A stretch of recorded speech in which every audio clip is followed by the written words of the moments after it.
Senator, the Senate's going to be it's always an important place. But as we talk about Trump's ability to enact his sweeping agenda, obviously Congress is going to play a huge role in that. Can you tell me about what the proceedings have been like on the Hill today and the mood of the Democrats in the upper chamber?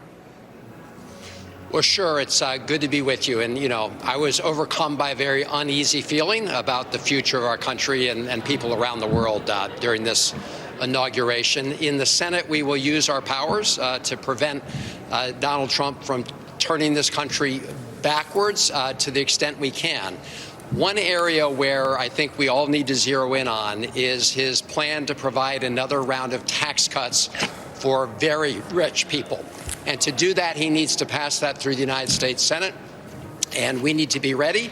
He talked today about these tariffs. I think a lot of us support targeted strategic tariffs in certain sectors, but what he's talking about is a massive sales tax increase on the American people that's going to increase costs and prices. So one of the things that he likes to do is flood the zone with the 100 of issues that we all chase after. I do think we need to keep focused on those that have the biggest impact on the economic well-being of Americans.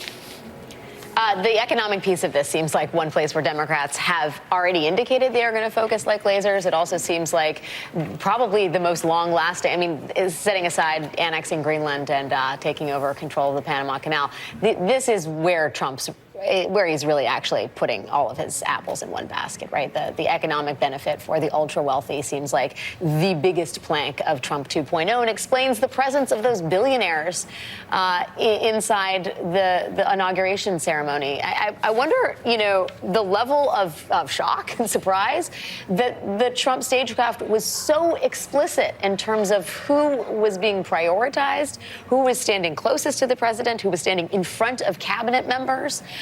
What that signals to you about the degree to which Republicans are even going to be shy about announcing their priorities for the ultra-wealthy?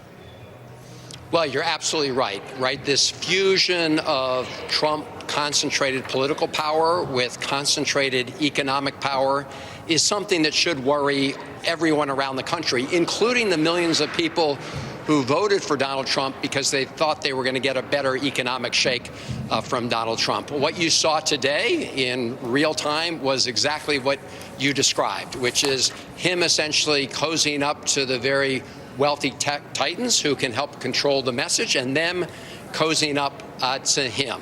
So this is why we need to be focused on this issue, because the American people are thinking that somehow he's going to help their costs go down, prices go down, when in fact, what he's going to do is take taxes down for the super wealthy, and everybody else in the country is going to be left holding the bag.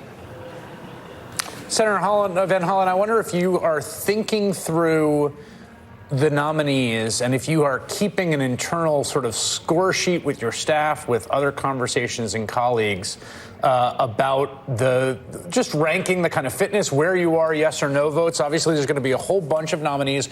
We already have the first wave of the sort of cabinet level. There'll be others after that. Some of them will be very important, whether they're sort of sub-cabinet levels in the State Department or the Department of Justice.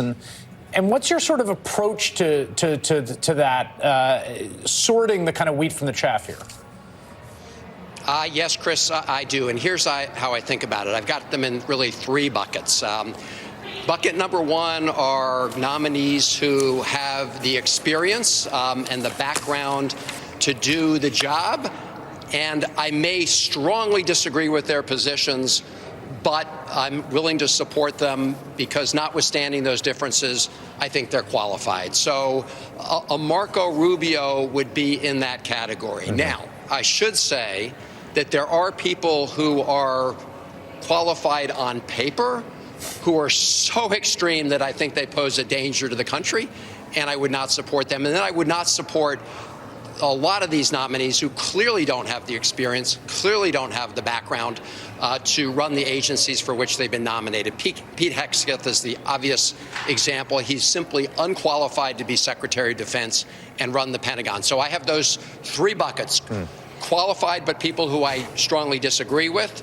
People who are qualified on paper, but really so extreme they pose a danger to the country. And then people who are simply unqualified. All right, Senator Chris Van Hollen, that seems like a useful set of distinctions to make as you and your colleagues think through this. It's